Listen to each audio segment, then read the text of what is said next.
안녕하세요. 방가온입니다. 오늘은 통역사라면 반드시 연습해야 할 노트 테이킹에 대해서 이야기해 보도록 하겠습니다.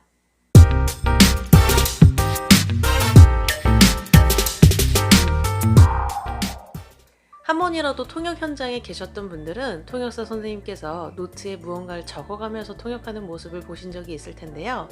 노트에 적는 그 행위가 바로 노트 테이킹이라고 하죠.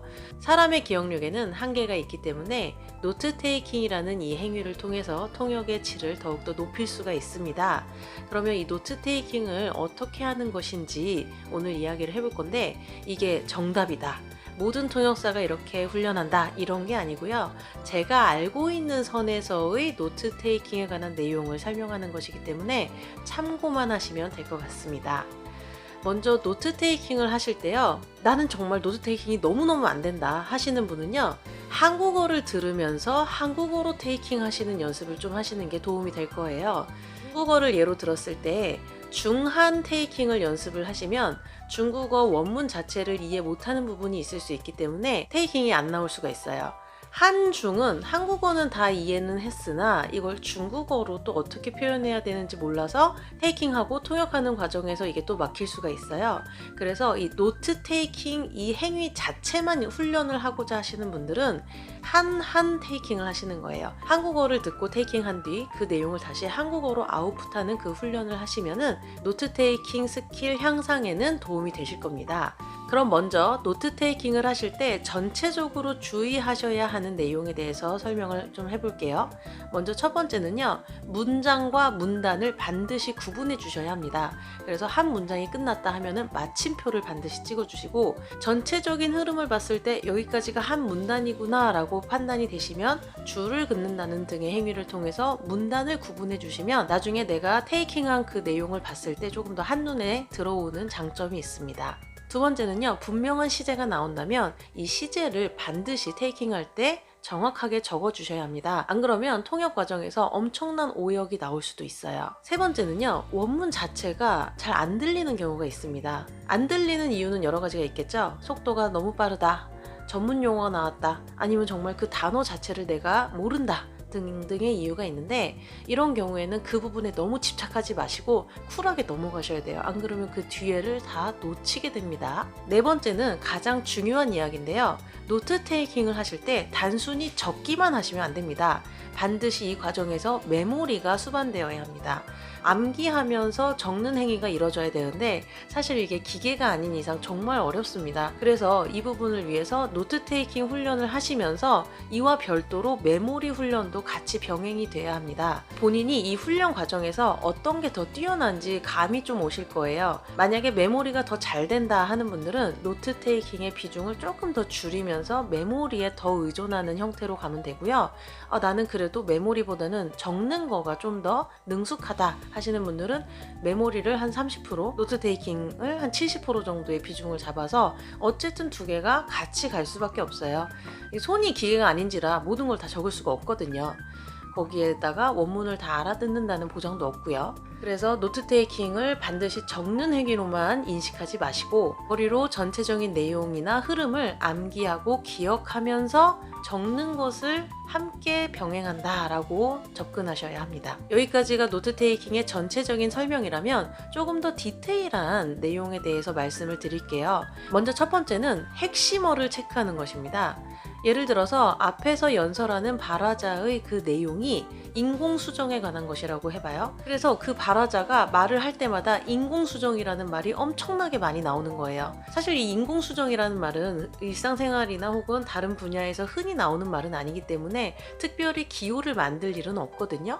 그래서 이런 단어 같은 경우에는 그 현장에서만 쓰이는 핵심어로 만드는 거예요. 저 같은 경우는 그게 별표인데요. 어떤 통역을 할 때마다 그 통역의 핵심어는 무조건 별표로 잡는 거예요. 그래서 방금 예를 들었듯이 인공수정에 대한 내용을 통역을 할 때 인공수정이 내가 판단했을 때 이게 핵심어야 라고 하면은 제일 상단에다가 별표 땡땡 인공수정 이렇게 써놓고, 인공수정이란 말이 나올 때마다 인공수정을 쓰는 게 아니라 별표로 체크를 하는 거예요. 그런데 인공수정 말고 배아라는 단어도 이 인공수정 못지않은 주제어다, 핵심어다 라고 판단이 되면 이번에는 별표 to 땡땡 하고 배아라는 말을 상단에 적어놓고 또 배아가 나올 때마다 별표 2라고 노트 테이킹을 하는 거죠.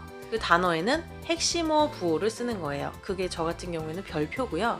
뭐 다른 분들께서는 그거를 다른 걸로 정하셔도 되겠죠. 뭐 샵이라던가 아니면 세모라던가 여러 가지 부호가 있죠. 근데 이때 뭐 느낌표, 물음표 이런 거 쓰시면 안 돼요. 왜냐면 이런 거는 다른 문장에서도 등장할 수 있는 부호이기 때문에 헷갈립니다. 두 번째는요. 모르는 지명, 인명, 브랜드 이름이 나왔을 때 대처하는 방법인데요. 되게 별거 없어요. 그냥 이게 사람 이름이구나, 이게 땅 이름이구나, 이게 어떤 상표명이구나 정도만 체크하고 넘어가는 거예요. 근데 이마저도 안 한다면 나중에 그 자리가 아예 공란으로 남아 있어서 아예 문장의 앞뒤를 뭐 어떻게 이어나갈 수가 없습니다. 그래서 저 같은 경우는 사람 이름이 나왔는데 사람인 줄 알겠는데 이름을 내가 못 들었어. 그러면 그냥 사람 인자 쓰고 동그라미를 쳐줘요. 그런 다음에 넘어가면은 나중에 통역할 때는 어떤 관련자가 말하기를, 어떤 관계 인사가 말하기를 이런 식으로 두리뭉실하게 통역을 할 수 있죠. 지명도 마찬가지예요. 예를 들어 뭐 우리가 많이 알고 있는 대도시면 상관이 없는데 정말 지방에 우리가 모르는 도시 혹은 뭐 국가 이름이 나온 거예요. 그럼 그냥 나라 국자만 써놓고 이것을 어떠한 국가는 혹은 어떠한 지방에서는 이런 식으로 두리뭉실하게 통역을 하는 거예요. 세 번째는요. 전체적인 내용의 흐름을 반드시 좀 짚어줘야 되는데 예를 들면 이게 일을 막 하다 갑자기 발화자가 그러나 이러는 거예요. 그러면 내용이 전환되는 부분이기 때문에 이 그러나 같은 접속 부사는 반드시 써줘야 합니다. 그리고 뭐 예를 들어서 뭐뭐 때문에 뭐뭐 하다 이런 인과관계라던가 아니면 비록 뭐뭐 할지라도 뭐뭐 하겠다 이러한 중요한 접속사들은 노트 테이킹 할 수 있다면 하시는 게 좋아요. 그리고 첫째, 둘째, 셋째 이런 식으로 명확하게 내용이 구분되는 것도 반드시 1, 2, 3 이런 식으로 숫자를 적는다는 등의 표시를 해주셔야지 나중에 통역도 굉장히 깔끔하게 나오죠. 네 번째는요. 가끔 이런 경우가 있어요. 병렬이 너무 많이 나오는 거예요. 혹은 3개 이상의 병렬이 나온다 하면은 그걸 처음에는 잘 적을 수 있다가 중간중간 이제 빠지기 시작하다가 뒤에 가면은 이게 적는 게 속도를 따라가기가 힘들어요. 이런 경우에는 뭐뭐 등등 이런 식으로 처리를 해야지 이거를 진짜 다 적으려고 욕심을 부리다가는 뒤에 부분을 다 놓치는 그런 실수를 범하게 됩니다. 다섯 번째는요. 이해가 잘 안 가는 부분의 경우는요. 그걸 공란으로 남겨놓거나 혹은 이 부분 내가 잘 못 들었는데 라는 식의 표현을 해주셔야 돼요. 저 같은 경우는 공란으로 남겨놓는데요. 뭐 아니면 이거를 물음표하고 동그라미를 쳐서 좀 표시를 한다던가 이렇게 해놔야지 안 그러면은 이 부분이 정말 통째로 다 날아가 버리는 수가 있거든요. 사실 대략적인 내용을 안다면 적진 못했더라도 아까 말씀드렸다시피 메모리에 그 기반을 둔 노트 테이킹이어야 하기 때문에 정석으로 따지면 그 내용과 비슷하게 조금 지어내서 말할 수 있는 그런 퍼포먼스도 좀 필요합니다. 근데 만약에 공란이 없다면 이런 퍼포먼스조차 하지 않고 그냥 넘어가 버리는 거죠. 여섯 번째는 이건 해도 되고 뭐 안 해도 되는 선택사항이긴 한데 어떤 문장을 들었는데 이해가 안 가. 근데 그 글자들은 알아. 그러면은 시간이 된다면 그 글자를 원문을 그냥 그대로 써버리는 거예요. 이건 보통은 BA 통역에 해당되는 말이죠. 저 같은 경우는 중국어를 들었는데 무슨 글자인지는 아는데 정확하게 이게 무슨 뜻인지 이해가 안 가요. 그런 경우에는 그냥 중국어를 글자 그대로 재빨리 좀 써요. 그런 다음에 나중에 통역을 할 때 그 부분을 보면 앞뒤 문맥을 좀 비교를 해서 그제서야 조금 이해가 가서 그래도 얼추 비슷하게라도 통역을 하는 경우가 있거든요. 그래서 내가 쓰는 속도만 맞출 수 있다면 원문을 그냥 그대로 쓰는 것도 일종의 방법이다. 이걸 하나 알아두셨으면 좋겠어요. 그리고 마지막으로는 단위와 숫자에 관한 이야기인데요. 단위는 진짜 놓치시면 안 돼요. 원문에서 원화로 나왔는데 통역을 하다가 통역사가 잘못 기입을 해서 혹은 기입을 안 해서 그냥 내 맘대로 위안화로 통역을 해버리면 이건 정말 엄청난 오역이죠. 제가 지금 화폐 단위를 예를 들었지만 미터, 센티미터, 제곱미터 등등 많죠. 그리고 숫자의 경우는 내가 정확하게 들어서 쓰면 다행인데 만약에 그게 안 되면은 이제 어림수로 통역을 하시면 됩니다. 물론 그 구체적인 디테일한 숫자를 100% 완벽하게 적으면 더할 나위 없지만 발화자의 말하는 속도는 빠르고 나는 적을 시간은 없는데 그거 일일이 숫자 하나 적다가 뒤에 거 놓치느니 아예 적을 때부터 어림수로 적는 것도 괜찮아요. 예를 들어 한국의 인구가 5,572만 3,000명이다 라고 내용이 나온 거예요. 노트 테이킹을 할 때 디테일한 걸 다 적으려다 놓치면 안 되니까 약 5,500만 명 이런 식으로 어림수로 노트 테이킹을 하시는 거예요. 여기까지가 노트 테이킹에 대한 좀 디테일한 부분에 대한 설명이었고요.